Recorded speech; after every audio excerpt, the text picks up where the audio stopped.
All right, separate traders, welcome on back here to close out our week, close out our month this Friday, September 30th, shortly after 2:30 p.m. Eastern Time. Let me just make sure I get a quick sound check for all of us inside the live trading room. Make sure I'm good to go, at least on my unusual setup here today. This laptop plus side monitor, making sure everything's good to go, at least here for this afternoon meeting. Great to see Carol, Dan, Leda, Mark, Jeff, Chris, Janice, Robert, Henry, Ron. Great to see all of us there. Great to see all of us back on social media as well, Facebook Live, YouTube, folks. Let's be quick. Let's be brief because the markets are not looking good. Markets are right back to the low of the day, at least from where I last checked about 5 minutes prior. But ATXI, hey, we're familiar with this stock. Let me flip this monthly back to a daily, but we'll be good to go from here. ATXI really from the end of last week into this week has been a great day trading stock. Granted, if you held on from the end of last week, yeah, you're up. But this stock is like really thin volume and it has a lower float. So with that, it makes a much riskier stock to swing. We are not swing trading the stock. We are day trading it. So that's why it's so nice to say this stock has provided us a great opportunity pretty much nearly every day of the week, right? Even on these smaller days back from Wednesday, Thursday this week, we still had called it out at the time. It was making at least a quick little pop, it came back down, pretty volatile moves. So you got to be careful. Same to be said here. I mean, hey, this thing ended up running all the way up towards 12. It looks kind of not really that great right now. I mean, it was a great, trade from the morning, from the market open, heading into the early afternoon, topped off practically at noontime. Looks like crap right now. So I wish that this ended up being a lot more liquid than it is, because if it was, I'd be a lot more inclined to put this just on our list to begin. I'll come back to this at the end. There's still a chance I do throw this on our list here on the back end, just to see it make a higher low and then the squeeze back up to test 12. But, even from 12 o'clock in the afternoon to now, that's about what, 2 hours and 32 minutes and counting. And, the more the longer it takes to squeeze up to 12, you got to be careful for that first retest of resistance. I would still expect for resistance to hold in that case, even if it moves up to 12 there again. So just be careful. The more it needles that level, it should look to make that bigger pop. But we'll see what else is out there otherwise, right? Markets are off the lows, so we're not going to find a whole lot on the gainer side here today, or at least at this time of the day. We had a great morning, great pre-market, and I wasn't necessarily expecting to have that. So, I'll take it, right? Better to have low expectations than higher and, not get what you want. But, we ended up trading this FNGR really nicely from the morning, ended up squeezing gradually across the morning into the afternoon, and then really across 12 o'clock, 12:30, ended up running up very nicely off the 2 level. Resistance became support. 280, I should say that is. Tiny screen I'm working off of here today, pardon me. 280, but broke off 280 as resistance, support. And with that, I mean, it's just flat right now. I mean, kind of similar line of thinking as the ATXI. So, I'll come back to this if I need to.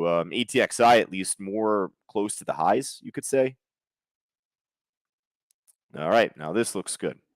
There we go. We break out the notepad, we break out the pen.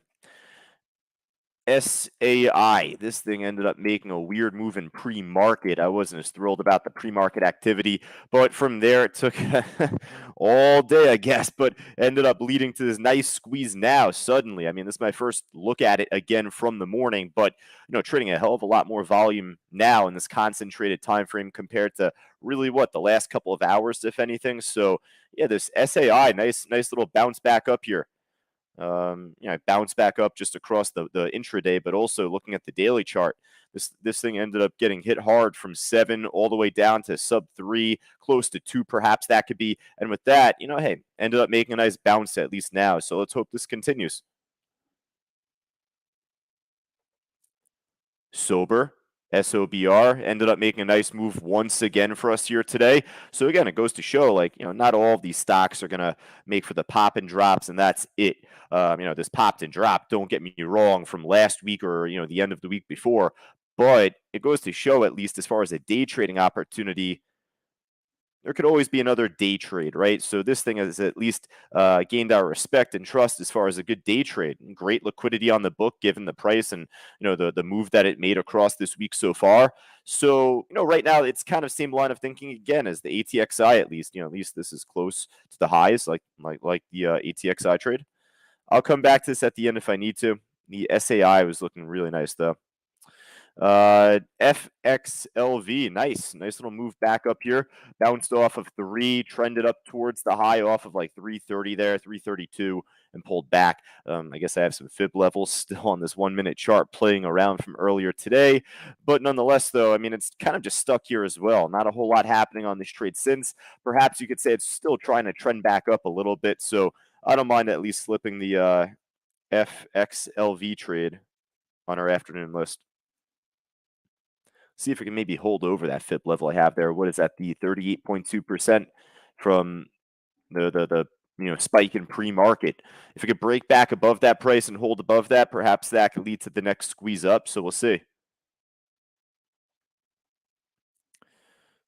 This AIMD, I was fearful of this just chopping around. It popped at first, then it chopped around, then it dropped. So this thing was a waste of time, unfortunately. I'll tell you, we got at least a few different stocks up percentage-wise, so I want to at least go through this with, with a fine-tooth comb to a degree, right? Go through at least, a decent amount of them. There could be something that pops up just like we saw in the SAI. You never know. What's this? It's not really trading a lot of volume per minute, though. MNSO, Miniso Group Holding. Interesting. Having a nice day, but just really no volume to follow on that stock. It's trading over 1 million shares, but it's trading like 1,600 shares a minute. It's not really big money. Whole MO here is to follow the big money. So we'll jump to a stock like Blue. Blue, we're really familiar with, and we ended up seeing this make a nice pop in pre-market leading into the open. Nice little move up. I guess kind of flat though right now too. All right. Well, I had said it before. We're not going to find a whole lot from the gainer side. I wanted to at least go through, be optimistic, right?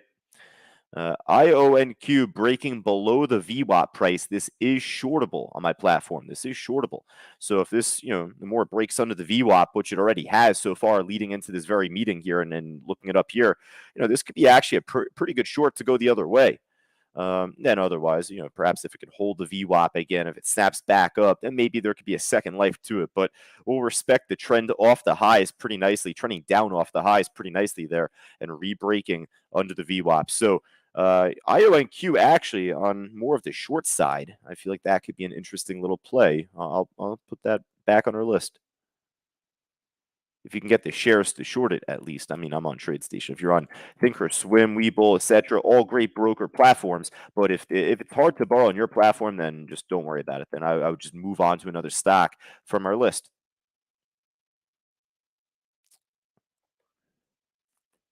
X4, not a whole lot happening there. All right, what I'll do here, because I don't know if the SPY will freeze up my screen or not, I'm doing 2 different screen sharing apps and all of that. Here's SPXL. This is basically how the SPY is looking like right now at this time of the day. This one just doesn't trade as much volume. So, hey, this is pretty much off the lows right now at the end of the month too. Be careful. So this could be a pretty interesting short day should we see a break off the lows here. If I'm not mistaken as well, should I flip this to a monthly? The SPY will be slightly different in relation, but yeah, if we go back to June, I think it's wiping out the June lows here. It did already. I mean, on SPXL, technically 58.59, the price. I mean, it did it earlier this morning. I mean, it did it early from yesterday and now even more so today. So, with that, I mean, just this could lead to a pretty ugly break heading into the market close. Got to be careful here at the end of the week and at the end of the month. Let's hop over to the loser side right now. And we all know a stock that got beat up today, and that's Carnival Cruise Line, CCL. It's just trading so much volume across the day today. I just feel like it's more exhausted now than anything. Made for a great drop off early this morning. Took us, I mean, not to say off guard, but by surprise. I wasn't expecting for as clean of a move right out the gate on CCL. I think they ended up reporting earnings a bit late in pre-market. The news headline I got was at like 9:15 in the morning. That's really late for earnings. So, out of nowhere, this thing ended up dropping after the market opened up, and from that point led to a big short. So, right now you could say it's still trending down to a degree, but this is most of the meat on the bone here that you could take off. So at this point now, I'm not expecting as good of a move on CCL just because of more exhaustion than anything. CUK is also Carnival Cruise Line related equity.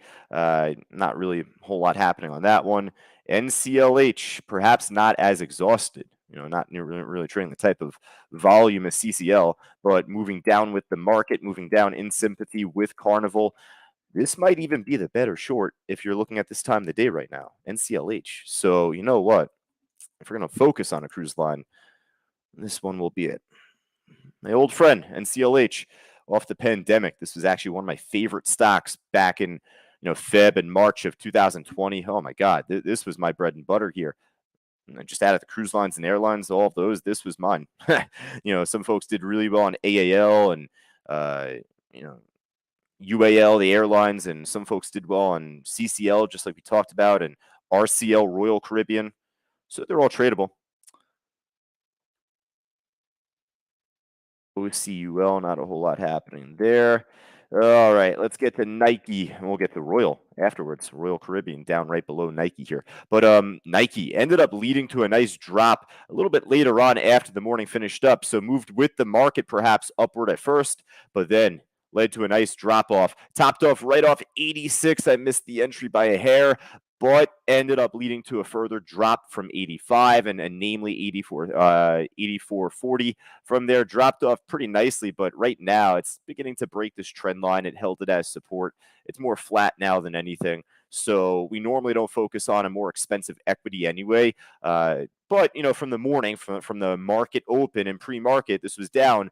Of course, we had to put this on our list. And personally, I was trading on smaller shares, 100, 200 shares. But otherwise, it was a great day trade from the morning.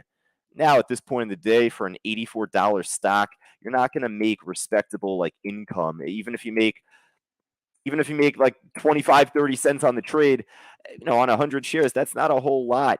This was the bigger move from the day, right? The pop after the open, then the drop, the short from the 86 level. That's where you were able to get some good, money. All right, let's go to Royal Caribbean. Even this one, more exhausted for a $38 stock, not really even moving the way that NCLH is. All right, so we'll focus on Norwegian Caribbean. Hold on. Yeah, that's it. NCLH. I forget the name at times. All right, we got UAA, Under Armour, in sympathy with Nike, perhaps dropping off again. All right, that might just be about it from the loser side. There's definitely more that's down big percentage-wise. So let me jump to Benzinga Pro. We'll jump to at least a couple other sidelist stocks here for right now. XPEV, Neo. Take a look at AMC. I don't know. What else do we have? We'll take a look at Ford. Ford dropping off a little bit. A little slow, though. GM, not down a whole lot percentage-wise, but at the low of the day today, and has been trending down real steadily. I mean, for what, the last 2 weeks straight, 3 weeks straight, from 42 down to right around 32.40ish here.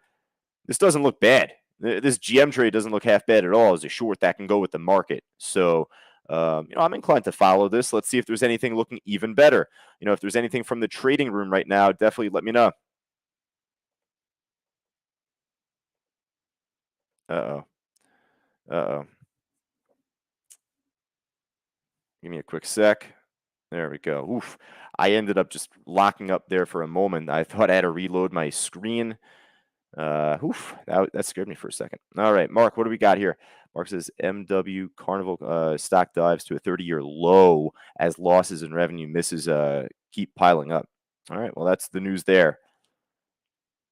Folks, let me know otherwise if there's anything else that looks good. Mark also calling out Groupon.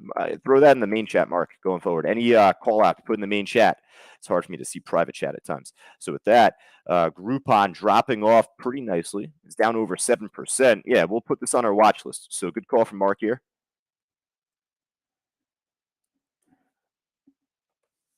Nice short.